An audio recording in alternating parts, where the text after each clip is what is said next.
तो news nation की पड़ताल ये इंगित करती है, ये इंडिकेट करती है और एक हद तक ये साबित भी करती है कि संतों की मॉब लिंचिंग के पीछे वहां के लोकल आदिवासी जो कन्वर्टेड क्रिश्चियन हैं उनको भड़काया जाना एक बहुत बड़ा कारण है। ये मैं कह दूं कि ये पड़ताल कई सारे लोगों से, आई विटनेसेस से बात करने पर आधारित है, क्योंकि किसी को नहीं पता कि वहां पर हुआ क्या था। सीधा चलता हूं देवकीनंदन ठाकुर जी के पास। देवकीनंदन ठाकुर जी, आपसे जानना चाहूंगा, 2 संतों की मॉब लिंचिंग और उसके बाद चोर की अफवाह उड़ाकर, जो मैं आपको बता दूं वहां कोई चोरी नहीं हुई, वहां कोई बच्चा चोरी भी नहीं हुई, चोर बताकर 2 संतों की लिंचिंग और 3 दिन बाद खबर बाहर आना, यह क्या साबित करता है? ठाकुर जी बताइए।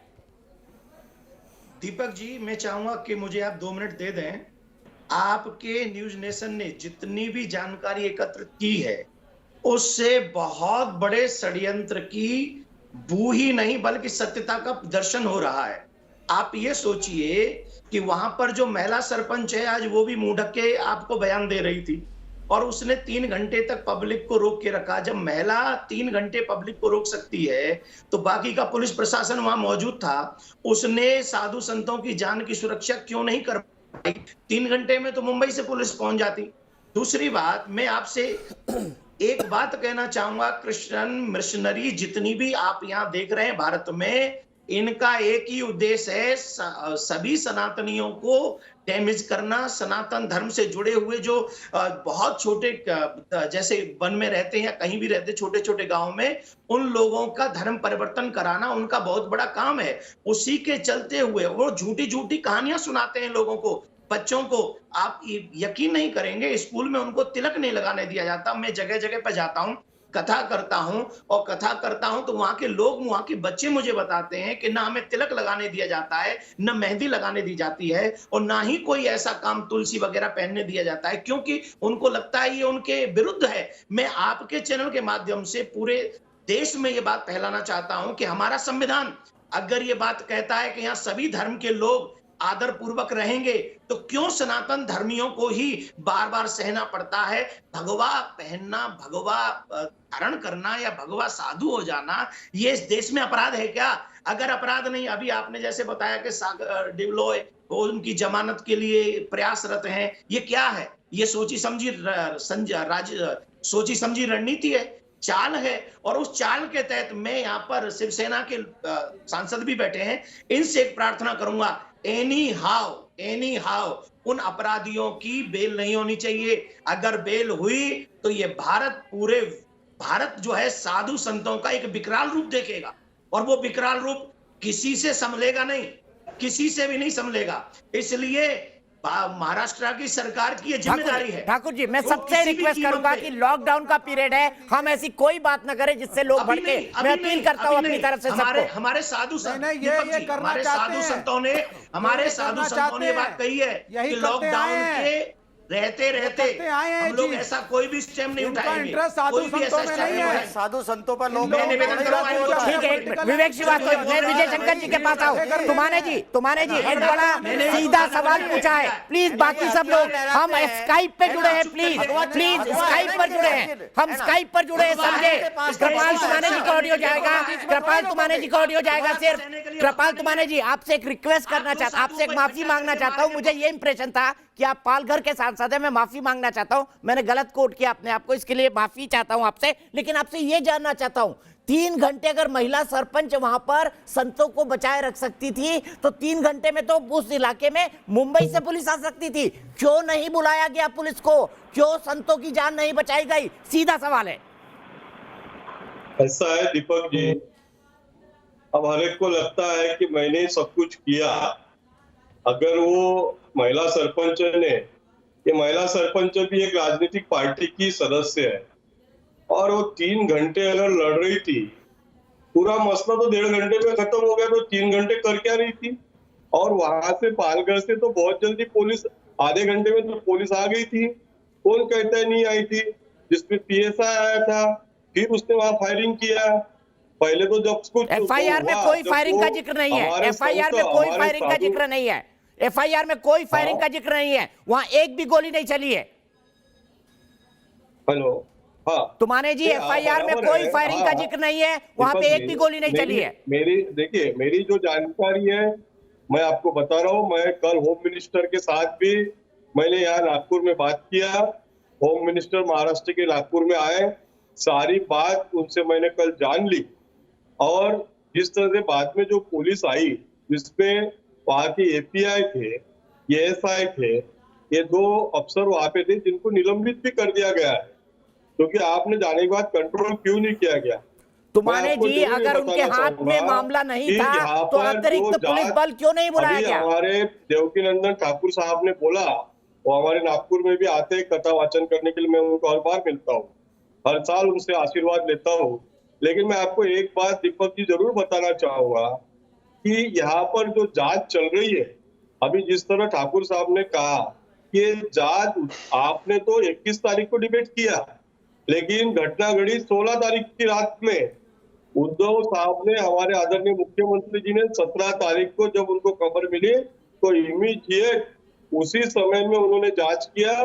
और जो 5 अभी जो इसको अरेस्ट किया गया है वहां के, टोटल 5 को तो उसका ये हो गया है, ठीक है, मैं पूछ लेता हूं। और बाकी 101 लोगों के ऊपर गुना दाखिल करके उनको अरेस्ट किया गया है। ठाकुर जी कुछ कहना चाहते हैं तुम्हारे जी? ठाकुर जी, फिर विश्व हिंदू परिषद और सतीश प्रकाश। ठाकुर जी, ये महाराष्ट्र में शिवसेना की सरकार है, आपको विश्वास दिलाऊंगा कि सर 4 दिन तक जब तक फुटेज सामने नहीं आई, न्यूज नेशन ने नहीं चलाई, इस खबर को बाहर ही नहीं आने दिया गया। देवकीनंदन ठाकुर जी, तुम्हारे जी आपका वक्त खत्म। ठाकुर जी 30 सेकंड, फिर मुझे लेफ्ट और वीएचपी के पास भी जाना है और सतीश प्रकाश जी के पास। आदरणीय सांसद महोदय का बड़ा सत्कार करता हूं, आदर करता हूं, और वो आते रहते हैं मेरे पास। मैं उनको एक बात फिर कहना चाहता हूं, हम आदरणीय उद्धव जी के विरुद्ध नहीं है, हम उनका बहुत सत्कार आदर करते हैं, लेकिन एक प्रार्थना आपके माध्यम से उन तक पहुंचाना चाहते हैं। एनी हाउ उनकी वेल नहीं होनी चाहिए जिन्होंने ये अपराध किया है। और मैंने कहा था कि जब ऐसा न्याय नहीं हुआ तो संतों का तांडव ये भारत देखेगा। ये लॉकडाउन के बाद की बात कही है, अभी की नहीं कही है।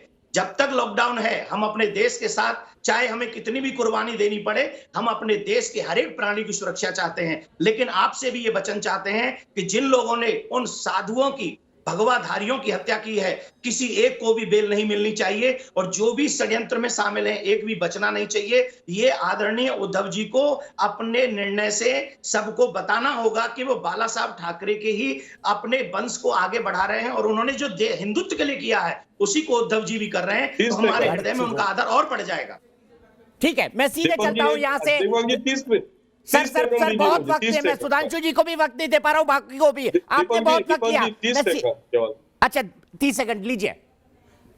मैं ठाकुर साहब को बिल्कुल आश्वस्त करता हूं कि इसमें आपने को मालूम है 302 का गुना सब पे दाखिल हुआ है, इनको कोई बेल नहीं मिलेगी और इनको आखिरी समय तक इनको शिक्षा दिए बगैर आदरणीय सतीश प्रकाश जी, सर ये भी है कि चोर बताकर संतों के मर्डर को दबाने की कोशिश की। माफ कीजिएगा तुम्हारे जी, मैं आपसे डिसएग्री करता हूँ, माफी चाहता हूँ, आपसे डिसएग्री करता हूँ। चोर बताकर संतों को, मैं तुम्हारे जी में डिसएग्री करता हूँ। चोर बताकर संतों को आपने मामला दबाने की कोशिश की है, ये न्यूज नेशन आरोप लगा रहा है, मैं जिम्मेदारी के साथ लगा रहा हूँ। सतीश प्रकाश जी, अगर कोई मौलवी होता तो आप क्या करते, बताइए?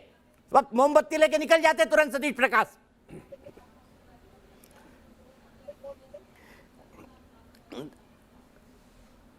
जी मोहम्मद, देखिए दीपक जी, ये देश किसी धार्मिक व्यवस्था से नहीं चलता, ये देश चलता है भारतीय संविधान से।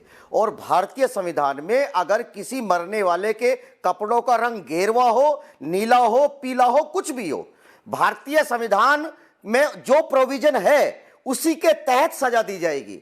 यहां भगवा मुद्दा नहीं है। कोई भी व्यक्ति अगर किसी भी धर्म का हो, किसी भी जाति का हो, अगर कोई व्यक्ति उसकी हत्या करता है तो उसके खिलाफ मुकदमा होना चाहिए, सख्त से सख्त कार्रवाई होनी चाहिए। ये मुद्दा ये नहीं है कि आप मोमबत्ती जलाएंगे या मोमबत्ती नहीं जलाएंगे। मैं इस बात के लेकर के आपसे सहमत नहीं हूँ। आप बार बार भगवा की बात करते हैं। अरे गलत तो यह भी सुनिए ना, गलत तो वो भी था ना, उड़ीसा में एक पादरी के परिवार को सरेआम बजरंग दल के लोगों ने जला दिया, वो भी गलत था।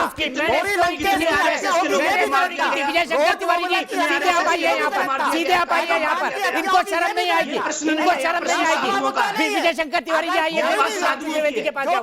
विजय शंकर तिवारी जी, हो गया सतीश प्रकाश जी, विजय शंकर तिवारी जी। देखो सतीश प्रकाश, सतीश प्रकाश, आप ऐसे लोगों को बचा रहे हैं जो रशिया से लेकर, चीन से लेकर के, बंगाल से लेकर, केरल से लेकर पालघर तक हत्याओं का जिनका इतिहास है, आप उनके साथ खड़े हो रहे हैं। पहली बात तो यह है, उड़ीसा की आप चर्चा कर रहे थे, तो लक्ष्मणानंद जी की हत्या कहां पर हुई थी ये भी आपको ध्यान में होना चाहिए। और दीपक जी, यहां की इस घटना को हम इतना सरल नहीं मान सकते जितना आप समझ रहे हैं। इसकी प्राथमिक रिपोर्ट है वो पूर्व नियोजित षड्यंत्र की है। हमारे सांसद महोदय कह रहे थे कि चित्रा चौधरी क्या कर रही थी वहां पर, तो 9 बजे सबसे पहले घटना 9 बजे हुई है। सबसे पहली घटना में चित्रा चौधरी जी ने बीच बचाव किया है और बीच बचाव करके फॉरेस्ट चौकी में ये संतों को भेजा है। इसके बाद दूसरी बार भीड़ आकर के उनकी हत्या की और पुलिस वाले देखते रहे हैं। लेकिन इतना सरल नहीं है, वहां पर कम्युनिस्ट और ईसाइयों का गठजोड़ है और वहां पर किस कदर आदिवासियों के मन में, वनवासियों के मन में घृणा पैदा की गई है। उनसे कहा गया राम तुम्हारे देवता नहीं है, रावण तुम्हारे देवता हैं। ये जो भगवा पहन के जा रहे हैं ना, ये राम को पूजते हैं। तो ये हिंदुओं को चेतावनी देने का वामपंथियों ने काम किया है कि इस सड़क से हिंदुओं का प्रतीक भी नहीं निकल सकता है। ये एक बड़ी चेतावनी वामपंथियों और ईसाइयों ने हमें दी है। और ये चेतावनी हम कहते हैं उद्धव ठाकरे जी को इसको चुनौती के रूप में लेना चाहिए। विवेक श्रीवास्तव जी आइए, क्या ये प्रचार ईसाई बच्ची के द्वारा वहां नहीं होता पालघर में? विवेक श्रीवास्तव जी सुन लीजिए, आप सुनिए, फिर सुधांशु त्रिवेदी जी और विवेक श्रीवास्तव। कि कम्युनिस्ट और मार्क्सवाद क्या होता है। धर्म से हमारा कोई लेना देना नहीं है। हमारे हिसाब से कॉन्स्टिट्यूशन को फॉलो करिए और कॉन्स्टिट्यूशन का कोई धर्म नहीं होता, उसका एक ही धर्म है इंडिया। और किसी भी मर्डर को, मॉब लिंचिंग को, खून खराबे को नारे लगाते हैं, भारत तेरे टुकड़े हो गए, की रिपोर्ट आई नहीं है, सीआईडी की रिपोर्ट आई नहीं है। हाँ, ये मत बोलिए हमारा भारत तेरे टुकड़े होंगे इंशाअल्लाह, इंशाअल्लाह। हिंदू से ईसाई से लेना देना नहीं है, हमारा लेना देना सिर्फ कॉन्स्टिट्यूशन से है। आप मार्क्सवाद पहले पढ़िए, ज्ञान बढ़ाइए। कम्युनिस्ट फिलॉसफी का आपको ज्ञान नहीं है, समाजवाद का आपको ज्ञान नहीं है। दूसरी बात, यहाँ पढ़ने की जरूरत नहीं है। रशिया दिखाई पड़ रहा है, चीन दिखाई पड़ रहा है, बंगाल दिखाई पड़ रहा है, केरल दिखाई पड़ रहा है। मानवतावादी बात करते हैं, मानवता की हत्या करने वाले आप लोग हैं। हिंदू धर्म में खुद कमियां हैं जिसकी वजह से कन्वर्जन होता है।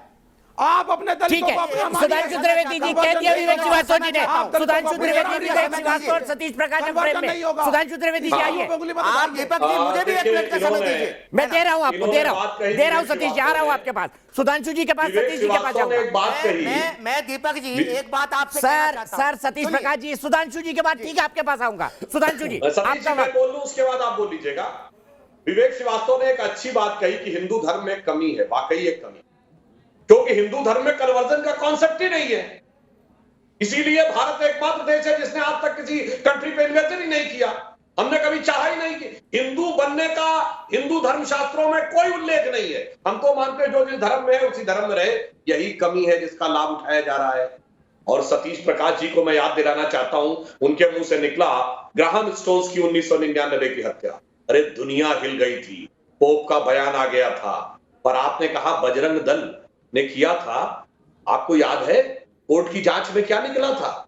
सरकार किसकी थी ग्राहम स्टोन्स की हत्या के समय?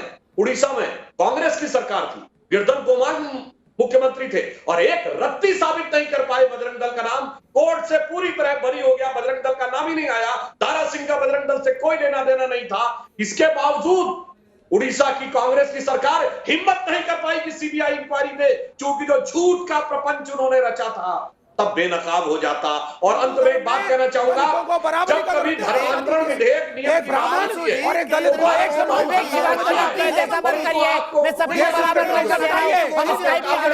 सरकार में भी शामिल एक वाक्य सिर्फ एक वाक्य। देखिए, एंटी कन्वर्जन लॉ की बात आती है तो भारत केंद्र में जो मंत्री है जिनको छोटा मोदी आप कहते हैं, जो उड़ीसा से आते हैं, उस समय के आरोपी है, उनका भी नाम भैया, आप दारा सिंह का नाम ले रहे हैं। सरकार थी वहां, क्या जांच में निकला? 1999 में कांग्रेस की सरकार थी उड़ीसा में। जिसकी मर्जी सरकार हो, सुधांशु जी सुनिए, आदिवासी दूसरी बात इस देश का मूल निवासी है। आदिवासी कोई धर्म नहीं है। ऑडियो डाउन, हम स्काइप पे जुड़े हैं, सब इस बात का सम्मान करें। सबका ऑडियो डाउन। पहले सुधांशु त्रिवेदी, फिर सतीश प्रकाश, एक ऑडियो आएगा प्लीज। समझ नहीं रहे, एक आप बात स्काइप पे जुड़े हुए हैं। सुधांशु मैं जी। सिर्फ ये कहना चाहता हूं, जब धर्मांतरण विधेयक की बात आती है तो भारत में एक विचित्र सीन नजर आता है। दीपक जी, मैं पूरी जिम्मेदारी से कह रहा हूं, सारे दर्शक अच्छी तरह चेक कर सकते हैं, पूरे दुनिया में धर्मांतरण विधेयक होना चाहिए, एंटी कन्वर्जन लॉ होना चाहिए, ये डिमांड माइनॉरिटी करती है। क्योंकि दुनिया के हर देश में उन्हें डर होता है कि मेजॉरिटी हमें कन्वर्ट कर लेगी, पर हिंदुस्तान एक विचित्र देश है जहां माइनॉरिटी कहती है एंटी कन्वर्जन लॉ नहीं होना चाहिए, क्योंकि हम ही एक विचित्र देश है जहां माइनॉरिटी की संख्या बढ़ी है आजादी के बाद और मेजॉरिटी की संख्या घटी है, क्योंकि हमारा मेजॉरिटी एक ऐसा धर्म है जो विवेक श्रीवास्तव ने कहा हमारी कमजोरी है, क्योंकि हम कन्वर्जन में विश्वास नहीं करते और दूसरे तड़ातड़ कन्वर्जन करते हैं। उनको विदेश से पैसा भी आता है, उनको सरकारों का संरक्षण भी मिलता है, एक हत्या होने पे दुनिया में बवाल मचता है और संतों की हत्या होने पे सेकुलर शांति रहती। ठीक है, सतीश प्रकाश जी जवाब दीजिए। सतीश प्रकाश जी आइए, समय के बंधन का, विवेक जी रुक जाइए प्लीज, हम स्काइप पे जुड़े हुए हैं। सतीश प्रकाश जी शोर शुरू कर दीजिए बोलना, आपसे सीधा सवाल है।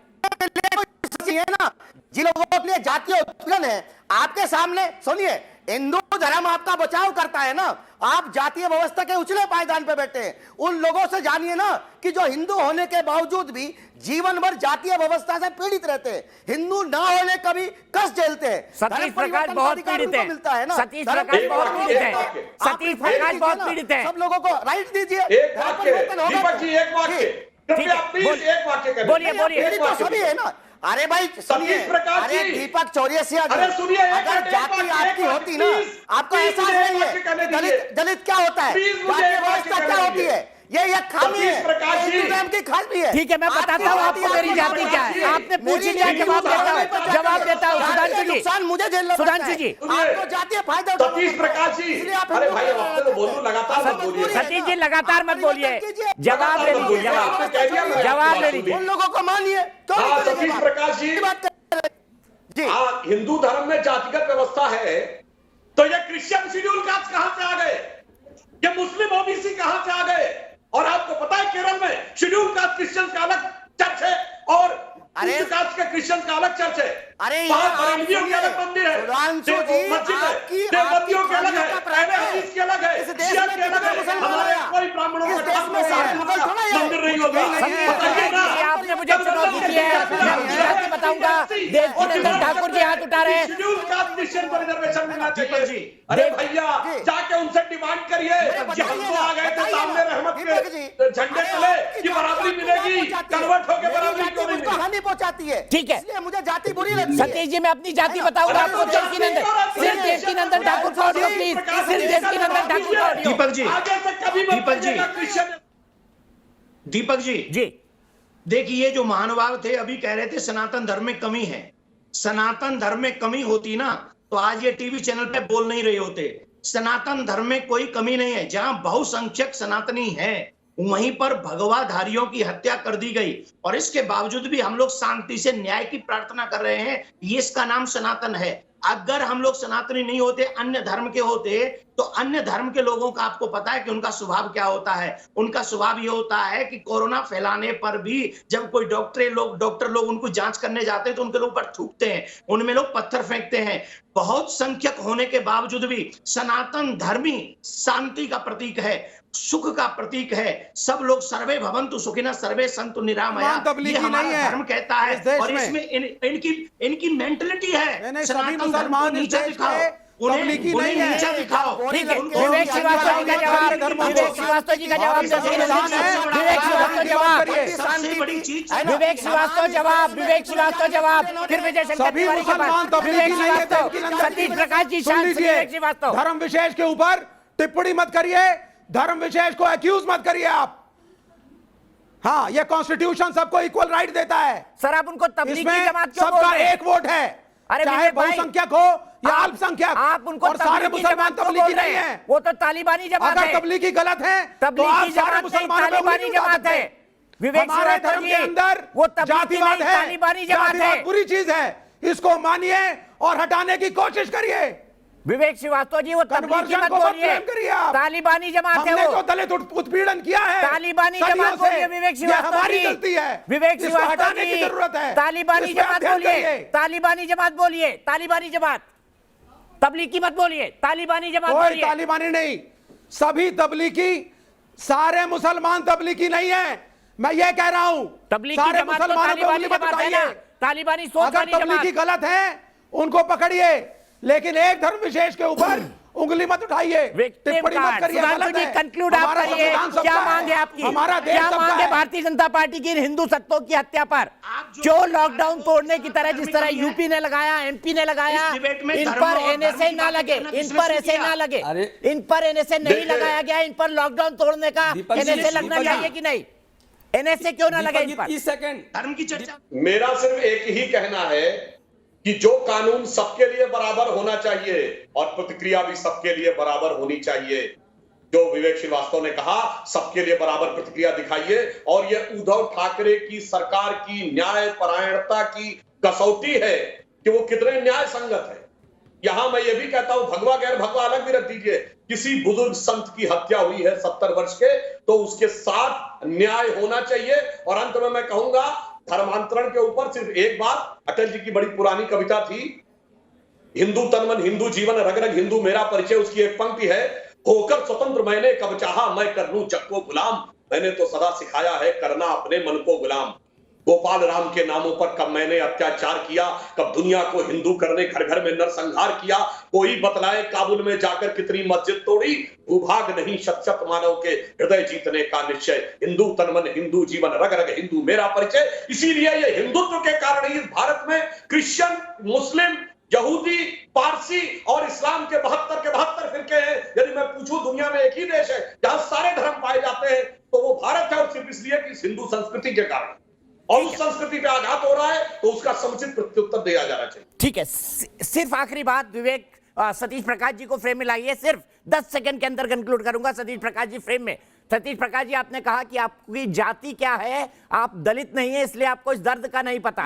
मैं बता दूं, मैं अति पिछड़े वर्ग से आता हूं, ओबीसी हूं, अति पिछड़े वर्ग से आता हूं, और ये भी बता दूं, चौरसिया हूं, पनवाड़ी हूं, चूना लगाना बहुत अच्छी तरह जानता हूं। एक ब्रेक। अरे दीपक चौरसिया जी, आदमी के जाति उसकी तय नहीं करती है। आप तो जाति के हिसाब से दलित को पीड़ित बता देते हैं। व्यक्ति का व्यवहार आप तो जाति के हिसाब से व्यवस्था को रिप्रेजेंट कर रहा है। आप तो जाति के हिसाब से दलित को पीड़ित बता देते हैं। आप तो जाति के हिसाब से दलित मुसलमान को पीड़ित बता देते हैं। किसी भी धर्म का हो, अब मेरी जाति बता दीजिए, दिक्कत हो गई, उसकी भर्त्सना करनी चाहिए। अरे मेरे भैया, आप तो जाति के हिसाब से दलित को और मुसलमान को पीड़ित बता देते हैं। उससे आपकी दुकानदारी चलती है, बात करते हैं, उससे आपकी दुकानदारी चलती है। आप दलित पीड़ित, मुसलमान पीड़ित, सतीश प्रकाश इसलिए पीड़ित।